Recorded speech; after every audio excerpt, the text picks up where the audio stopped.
Hello students, physics point में हम chapter 4 पढ़ रहे थे और उसमें हमने एम्पियर सर्किटल लॉ देख लिया था। और एम्पियर सर्किटल लॉ से एक लॉन्ग वायर की वजह से हमने मैग्नेटिक फील्ड की इंटेंसिटी निकाल दी थी। अब यहाँ पर हमें आज जो पढ़ना है वो है कि वायर तो वही का वही है, लेकिन उसकी थिकनेस दी गई, मतलब कोई थिक वायर है, उसकी वजह से आपको वायर के बाहर और वायर के इनसाइड दोनों पॉइंट पर आपको मैग्नेटिक फील्ड की इंटेंसिटी निकालनी है और उसके बाद उसका ग्राफ ड्रॉ करना है और एक न्यूमेरिकल भी कैलकुलेट करते हैं साथ में, तो आपको ज्यादा समझ में आएगा। चलिए तो स्टार्ट करते हैं।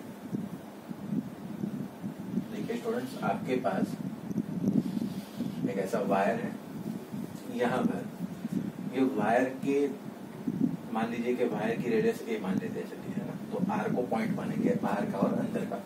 तो सबसे पहले क्या करते हैं कि ये जो पूरा वायर है उसमें से आपकी जो करंट जा रही है वो जा रही है आपकी आई करंट, क्लियर है।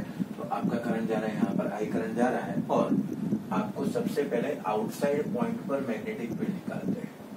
सबसे पहला पॉइंट आपका आउटसाइड है ना, यहाँ पर आपको जो हेडिंग लगाना है तो लगा दीजिए कि magnetic field due to a thick wire outside and inside point, ठीक है। तो यूजिंग एम्पियर सर्किटल लॉ ऐसे करके आप हेडिंग लगा सकते हैं वहां पर। तो यहाँ पर हम देखते हैं कि आउटसाइड एक पॉइंट लिया जाता है यहाँ पर, मतलब ये वायर से आप यहाँ पर कहीं पर भी मान लीजिए। तो मैं क्या करता हूँ कि इससे आर दूरी के ऊपर कोई भी यहाँ मान लीजिए, तो आपको एक सिमेट्रिकल शेप एज्यूम करना पड़ेगा। यहाँ पर आप सबको पता है कि एम्पियर सर्किटल लॉ जो है कैसे लिखा जाता है, क्लोज लूप का integration B dot D L, देखिए ध्यान से, is equal to mu naught I inside, है ना, ऐसा लिखते थे।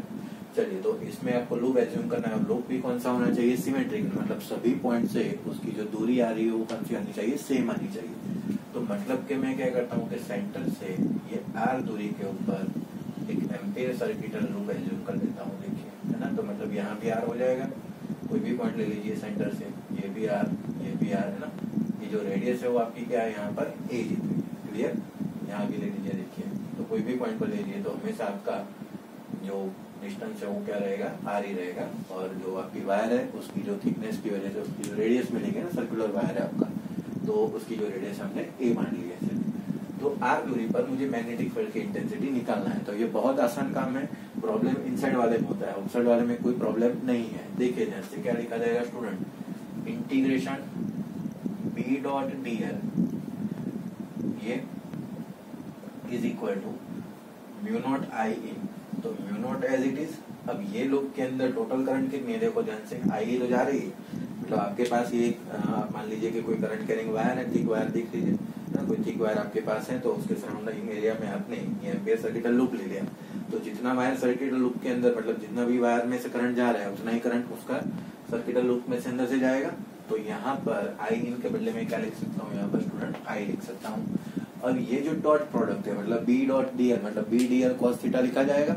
अब इसको सॉल्व करते हैं तो B D L cos theta में theta is angle between B and D L. तो हर बार देखो, लास्ट लेक्चर में भी देखा था, वैसे ही यहाँ पर हो रहा है कि यहाँ पर आपकी करंट देखो अपर डायरेक्शन में जा रही है, तो मैग्नेटिक फील्ड ऐसे, तो टेंजेंशियल मैग्नेटिक फील्ड मिलेगी आपको। तो ये हो गया आपका बी की डायरेक्शन, और डीएल आप सबको पता है कि सेम डायरेक्शन में आ रहा है। तो कोई भी पॉइंट पर आप देख लीजिए, तो बी और डीएल की जो डायरेक्शन है वो हमेशा क्या रहेगी, सेम रहेगी।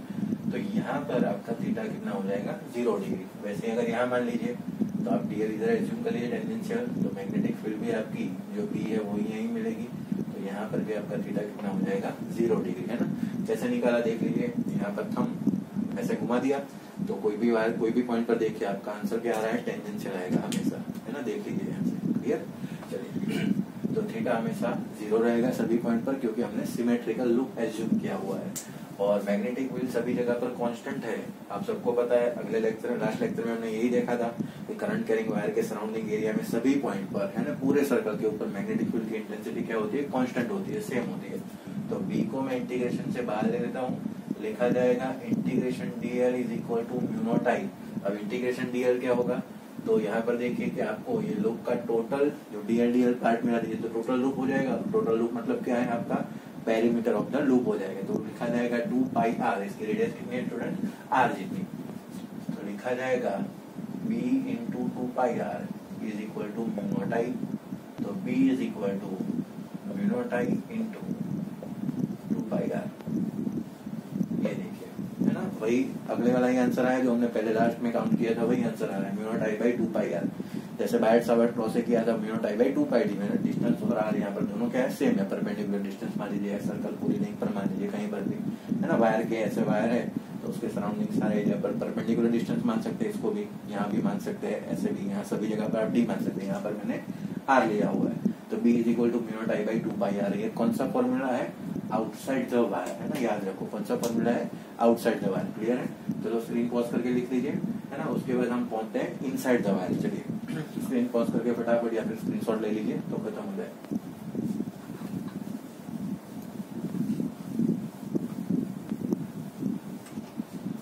यहाँ पर बाजू में एक क्वेश्चन लिख देते हैं, आपका जो फॉर्मूला आया था B outside is equal to mu naught I divide by 2 pi R. Clear, चलिए फिर से वायर बना लेते हैं जिसकी रेडियस है आपके पास डेटा में गिवन ए और जिसमें से करंट जा रहा है आपका टोटल आई। ठीक है, तो अब आपको क्या करना है कि इनसाइड द वायर मतलब अंदर मैग्नेटिक फील्ड कितनी है। तो अगर मान लो कि मैं यहाँ से आर दूरी के बारे में बात करूँ, यहाँ से आर दूरी पर, तो मुझे फिर से एम्पियर सर्किटल लूप लेना पड़ेगा। तो मैं क्या करता हूँ कि यहाँ से फिर से एक एम्पियर सर्किटल लूप एज्यूम करता हूँ जिसकी रेडियस है आर, है ना। याद कर लीजिए, आपके पास अगर मान लो ये पूरा थिक वायर है, देखिए, तो उसमें से मैंने बीच में से एक छोटा सा सर्कल बना दिया। ठीक है, इतनी थिकनेस है वायर की, तो उसमें से मैंने छोटा सा बीच वाला ये सर्कल बना दिया। तो ये वाला छोटा सा आर वाला ये सर्कल जो मुझे एम्पियर सर्किटल लूप में यूज करूंगा मैं इसको, और पूरे वायर की थिकनेस की वजह से जो सर्कुलर लूप की वजह से जो रेडियस आ रही है वो कितनी है, आपकी ए है। चलिए तो स्टार्ट करते हैं काम। फॉर्मूला फिर से, integration of V dot D L is equal to mu naught I A. यहाँ पर स्टूडेंट प्रॉब्लम क्या है कि आई इन लिखने में प्रॉब्लम है, बाकी वाला जो सारे केस है वो तो सेम है। बी डॉट डी एल मतलब बी जो है वैसे ही यहाँ पर ऐसे, डीएल भी ऐसे, तो बी और डीएल के बीच में फिर से एंगल सेम हो जाएगा। लेकिन यहाँ पर प्रॉब्लम क्या है कि आपका जो आई इन है वो लिखने में यहाँ पर आपको प्रॉब्लम होने वाली है, क्योंकि ये जो टोटल वायर है उसमें से टोटल करंट जा रही है ना, पूरे थिक वायर में जितने में, लेकिन हमने तो सिर्फ इतना वायर कंसिडर किया। तो यहाँ पर हम क्या करेंगे स्टूडेंट, तो यहाँ पर प्रॉब्लम है। तो चलिए वो आई इन निकालने के लिए, है ना, उसको मैं नया नाम दे देता हूँ आई डैश, है ना। आई इन को मैं इतने में से पास होने वाली करंट जिसको मैं नाम दे देता हूँ आई डैश। तो मेरा काम है आई डैश निकालना। चलिए तो आई डैश कैसे निकाला जाए, तो देखिए ध्यान से कि यहाँ पर आपके पास अगर पाई ए स्क्वायर रेडियस है, देखना पूरा मतलब पाई ए स्क्वायर रेडियस है, तो आपकी जो करंट मिल रही है वो मिल रही है आपको आई, है ना। क्लियर है, पाई ए स्क्वायर रेडियस है तो आपको करंट मिल रही है आई। लेकिन अब आपके पास कितना एरिया बच रहा है ना, पाई ए स्क्वायर मतलब ए वाले रेडियस के वायर के लिए, तो आपको पूरा एरिया कितना है स्टूडेंट, पाई ए स्क्वायर, तो आपको कितना मिल रहा है आई करंट। अगर आपके पास पाई आर स्क्वायर हो, है ना, ये वाला पाई आर स्क्वायर मतलब इतना, इतने में आपको जो आंसर मिलेगा वो क्या मिलेगा स्टूडेंट, आई डैश। क्लियर है, फिर से बता देता हूँ, अगर आपके पास total area pi A square है, सर्कुलर एरिया की बात कर रहा हूँ, तो उसमें से कितनी करंट जा रही है, आई जितनी। तो अगर मान लो कि मेरे पास पाई आर स्क्वायर जितना है, यहाँ पर देखिए ध्यान से फिर से, ये जो पाई आर स्क्वायर जितना है, तो उसमें से पास होने वाली करंट को मैं क्या नाम देता हूँ, आई स्क्वायर, है ना, सॉरी आई डैश। तो I dash is equal to लिखा जाएगा यहाँ पर pi R square multiply by I, cross multiply कर दीजिए, divide by pi A square. तो पाई से पाई कैंसिल, तो I dash is equal to लिखा जाएगा R square by A square multiply by I. तो ये हो गया आपका आई इनसाइड, मतलब इसमें से पास होने वाली करंट, है ना। बाकी सब आसान है, ये निकालना थोड़ा टफ था। क्लियर, चलिए तो आई डैश की वैल्यू वहां पुट कर देते हैं। आप सबको पता है कि मैग्नेटिक फील्ड की इंटेंसिटी क्या हो जाएगी, कांस्टेंट, तो वो तो बाहर लिख देंगे, बी और डीएल के बीच एंगल 0, तो बी डीएल cos थीटा में cos 0 1 हो जाएगा। तो इंटीग्रेशन फिर से लिखा जाएगा स्टूडेंट डीएल म्यू नॉट, और आई इन के बदले क्या लिखा जाएगा, आई डैश की वैल्यू पुट कर देते हैं R square by A square multiply by I. Clear है, R square by A square multiply by I. चलिए तो इंटीग्रेशन डीएल क्या लिखा जाएगा, फिर से ये सर्कुलर पाथ पूरा, तो 2 पाई आर लिखा जाएगा। तो b into 2 pi R is equal to mu naught R square by A square multiply by I. चलिए कौन उड़ जाएगा, ये आर से आर कैंसल, तो b is equal to mu naught, एक आर यहाँ पर बचा है, आई को मैं अंदर ले लेता हूँ, आर को थोड़ा दूर लिखता हूँ यहाँ पर, तो mu naught I divide by 2 पाई नीचे आ जाएगा तो 2 पाई ए स्क्वायर ये हो गया। तो ये हो गया आपका इनसाइड द वायर फॉर्मूला, है ना, इनसाइड वाला फॉर्मूला। क्लियर है? ये आउटसाइड वाला फॉर्मूला और ये इनसाइड वाला। अब दोनों के बारे में थोड़ा डिस्कस करते हैं कि इनसाइड और आउटसाइड में होता क्या है और उसके बाद हम ग्राफ पे आ जाते हैं। तो ये जो आउटसाइड है उसमें म्यू नॉट आई और 2 पाई ये वैल्यू क्या है आपकी, कांस्टेंट है। मतलब मैं आउटसाइड के लिए ऐसा लिख सकता हूँ B is proportional to 1/r। Clear है? और यहाँ पर देखिए तो B is equal to mu naught I divide by 2 pi A square into r। तो मतलब म्यू नॉट आई 2 पाई और ए स्क्वायर मतलब रेडियस ऑफ द वायर वो भी कांस्टेंट है। तो वो किस पर डिपेंड है, r के ऊपर डिपेंड है। ठीक है ना स्टूडेंट? अगर r की वैल्यू 0 मतलब सेंटर पर निकाले जाए तो आंसर क्या आएगा, 0। तो 0 से जैसे जैसे दूर जाते जाएंगे वैसे उसकी मैग्नेटिक फील्ड बढ़ती जाएगी और जैसे ही सरफेस के ऊपर पहुंचेगा तो आपको फॉर्मूला चेंज हो जाएगा, ये आउटसाइड वाला है ना, तो सरफेस से ये फॉर्मूला काम करता है। क्लियर है? और इनसाइड मतलब सेंटर से लेकर सरफेस तक कौन सा फॉर्मूला आपको अप्लाई करना है, ये वाला। क्लियर? तो यहाँ पर ये सारी चीजें कांस्टेंट है तो मैं यहाँ पर लिख सकता हूँ B is proportional to R। Clear है इतना? चलिए तो मेरे पास दो फॉर्मूला आ गए हैं, B आउटसाइड और B इनसाइड। अब इसका ग्राफ बनाते हैं, चलिए, है ना। तो ये सारी चीजें हटा देते हैं, दो ही चीजें रखते हैं, दोनों का फॉर्मूला तैयार कर देते हैं। आप स्क्रीन पॉज करके लिख लीजिए सब।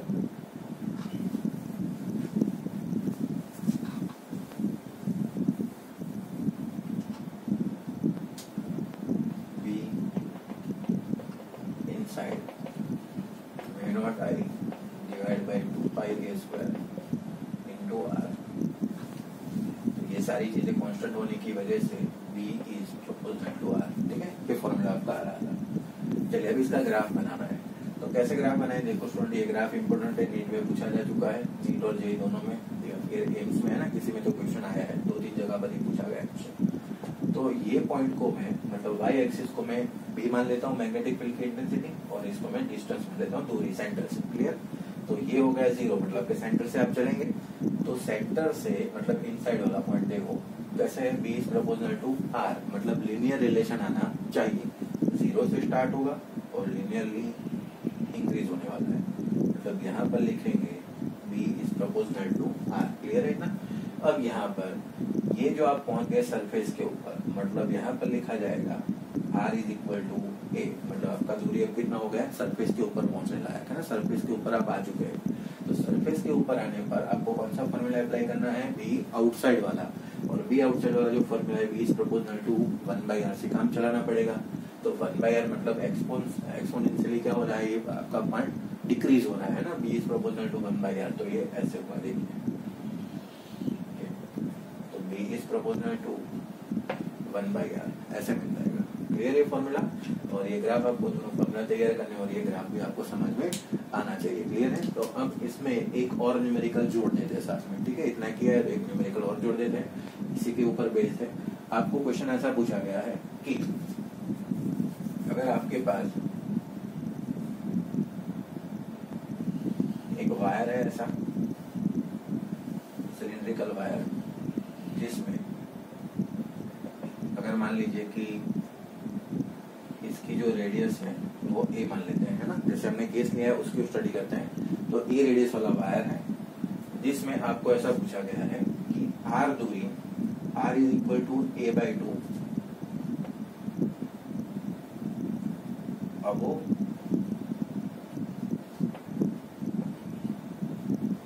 From the surface and r is equal to a/2 below from the surface. ठीक है? दो पॉइंट दिए गए हैं, r is equal to a/2 मतलब सरफेस के ऊपर a/2 और r is equal to a/2 below from the surface मतलब के सरफेस से a/2 नीचे। वहां पर तो मतलब इसकी वजह से जो मैग्नेटिक फील्ड मिलेगी उसको नाम देते हैं B1, इसकी वजह से जो मैग्नेटिक फील्ड मिलेगी उसको नाम देते हैं B2। तो आपको रेशियो निकालना है B1/B2। क्वेश्चन ऐसा है, B1/B2 निकाल दीजिए। ठीक है? चलिए तो सॉल्व करना स्टार्ट करते हैं। तो आपको दो पॉइंट बनाने हैं यहाँ पर।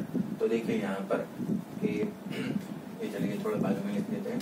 यहाँ पर आया था आपका इज प्रोपोर्शनल टू R। ये सरफेस के ऊपर R is equal to a/2 मतलब सरफेस के ऊपर a/2 मतलब ये रही सरफेस और उससे ऊपर एक चले जाइए तो ये डिस्टेंस हो गया आपका a/2। देखो ध्यान से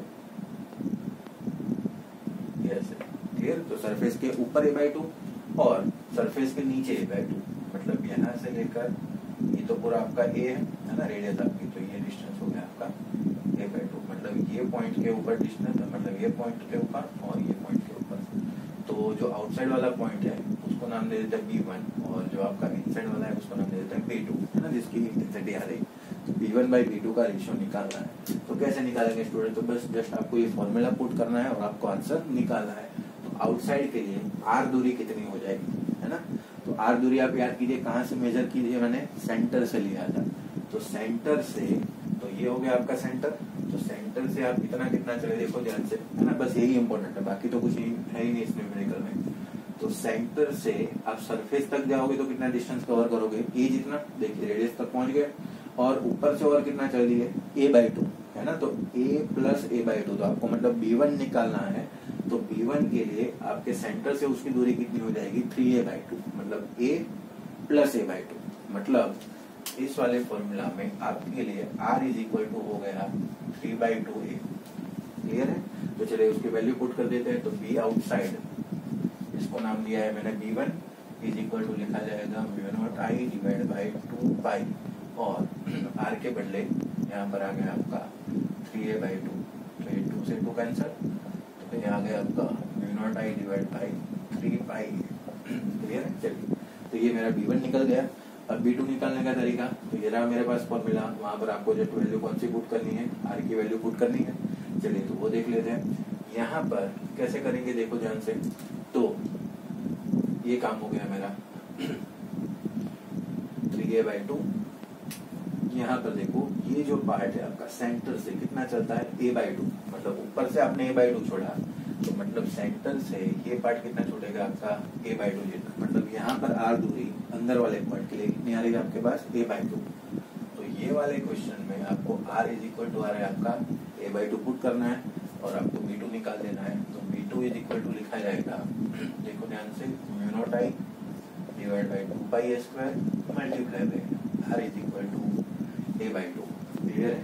चलिए तो यहाँ से 2 × 2 ये 4 हो गया, ये a से ये कैंसल, देखिए ध्यान से, तो लिखा गया μ0I डिवाइड बाई 4 पाई, है ना, 2 × 2 4, तो 4 पाई μ0I डिवाइड बाई, और एक a बचा था, a से ये कैंसल, और एक a बचा था μ0I बाई 4 पाई। तो ये इक्वेशन नंबर 1, ये हो गया आपका इक्वेशन नंबर 2। 1 से 2 डिवाइड मार दीजिए, तो B1/B2 का रेशियो निकल आएगा। तो देखिए B1/B2 μ1I divide by 3 pi a divide by μ0I divide by 4 pi a। ठीक है। तो μ0I पाई a डिनोमिनेटर ऊपर चला जाएगा, तो ऊपर 4, नीचे चला जाएगा 3, और आंसर आया 4/3। है ना, इम्पोर्टेंट क्वेश्चन था और आसान भी था, है ना, ऐसे क्वेश्चन आपको आने चाहिए। ठीक है। चलिए आप इसको लिख लीजिए पूरा, बाकी का नेक्स्ट लेक्चर में देखेंगे।